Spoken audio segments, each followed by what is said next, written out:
Hey y'all, my name is Ryan McLaughlin and I'm coming to you from the buckle of the Bible Belt here in Oklahoma City, Oklahoma.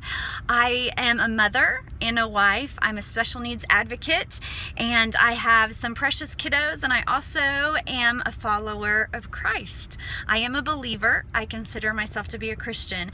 And the reason I'm coming to you today is because I have been absolutely sickened and underwhelmed and disheartened by the many horrible things I have seen over the past week concerning women who have been victimized, women who are part of the Me Too movement, and women who have claimed to be raped or molested or sexually abused. I know this has specifically been brought up through the hearing with Judge Kavanaugh and the various accusers that he has. I want you to first know that I am not a liberal.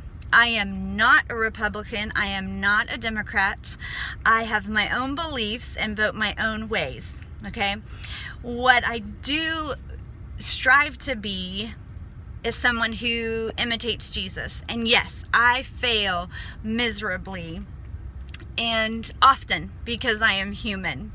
But the sad thing to me as a woman and as a Christian and as a survivor of abuse, sexual abuse,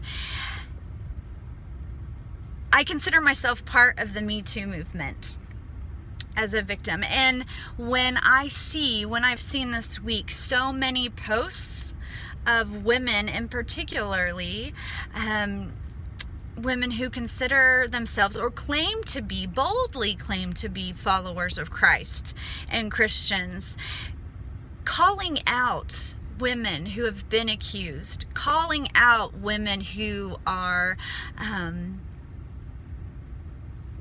speaking out against the people who have hurt them and abused them. And in doing so, there has been mocking. People have been made fun of. Hurtful, hateful language has been used by Christians, especially against fellow women, women against women. And it's not okay. It's not okay. And I had to speak up because it's not okay. Because as a believer, I'm called to love everyone. I'm called to love recklessly, which means I'm called to love everyone, even if they aren't deserving of my love. I'm also called to seek justice. I'm called to love mercy. I'm called to walk humbly with my God. And I don't think that I can walk humbly with my God and actively, outwardly harass and make fun of women who have said they have been abused. So that's not okay. It goes against everything who Jesus is, and it goes against everything that the gospel is. And so I need you women, I want you to know, the women who are doing this, my fellow Christian sisters, you need to stop. You've got to think about what you're saying. Yes, we pray for the accuser, the accused, but you also have to pray for the accuser. You do not know their story. You were not there for either side. You're not even in those hearings or those meetings. You do not know the facts. And as much as I love the media, we can't trust a lot of it. Okay, from any side, from any angle, from any specific channel. You have to trust what you read and what you learn from both sides, from all different sides. Okay, we have to seek the truth for ourselves and speak humbly and love humbly. And it doesn't look like calling names and calling people out online, on Twitter, on Facebook, okay? That's not loving. That's not okay. And as far as people questioning, how can a victim just now remember? Well, I'll tell you what. The last few nights, I'm 40 years old, and the last few nights I have woken up with nightmares. remembering, just not remembering, livid things that have happened to me. Abuse. Things that shouldn't have happened to me. People who have touched me when I did not want to be touched. Things that have happened that were inappropriate to me, that have been done inappropriately to me when I did not want it. Not a relationship, nothing like that, but young men in general, sometimes boys, in contact with me as I've grown up, with unwanted touching, words, telling me what they want to do with me or how they would like to see me, all of those things. Those things have just been entering my mind. Am I making them up? No, absolutely not. I go back and remember my 15-year-old self going through some of those things, or my 19-year-old self, or my 24-year-old self. I know without a shadow of a doubt that those things have happened. And women are oftentimes scared to come out and tell people what's happened. And you know, the reason why, especially within the Christian community, is because of the backlash they receive, not just from men, but from women. And the proof is seen today on Facebook and Twitter, calling people liars, telling accusers they have a secret agenda, political agenda. You don't know someone's heart. But I tell you what, from the abundance of the heart, the mouth speaks. So that hatefulness, that mean-spiritedness that is seen and shown in Facebook and Twitter and social media altogether, that shows your heart. That's not the accuser. That's on you. That's on you not being like Christ. That's on you showing the world who Christians are. And it's not a pretty thing. You know, the last thing I wanted to do is, since I grew up in a Christian home that I absolutely love, I adore my parents, I went to a Christian school, and I think it's important, especially now since I have a 15-year-old son who's now in high school, it's really important, especially for Christian women, to go out of your comfort zone and speak boldly with your sons and your daughters about sexual abuse, unwanted touching, rape, all of these things.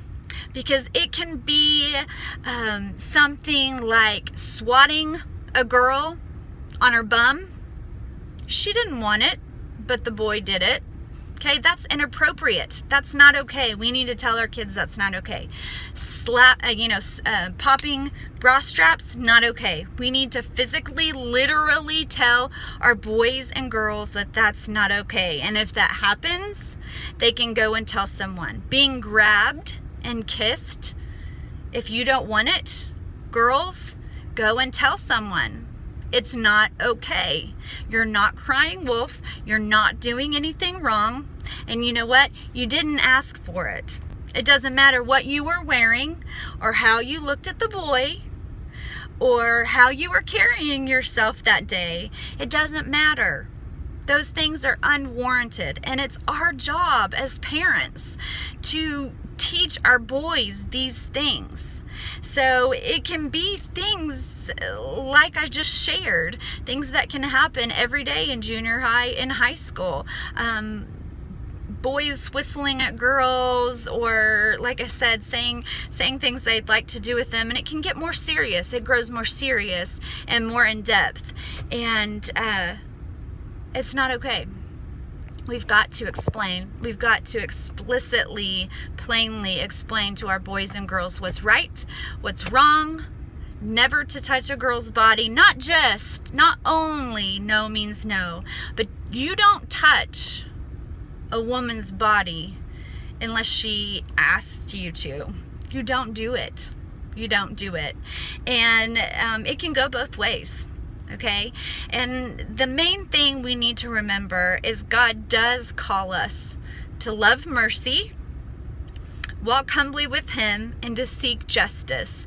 And we need to make sure the world sees us doing those things. We need to make sure the world sees, in the Trump era, in the days that we are living in the confusing, difficult, complicated world of social media and cameras everywhere, phones everywhere, we have to be on guard, and we need to show Jesus, and we need to be called out when we're not, when we're doing the opposite. So I encourage you to pray for both the accuser and the accused. Have grace for all involved. Believe. Don't be afraid to believe the person that's been hurt. Open your heart, put yourself in that position, and love recklessly. Let's teach our sons and our daughters what to do, what's right, what's wrong, and let them know it's okay and it's good to stand up for themselves and to tell someone when something bad happens.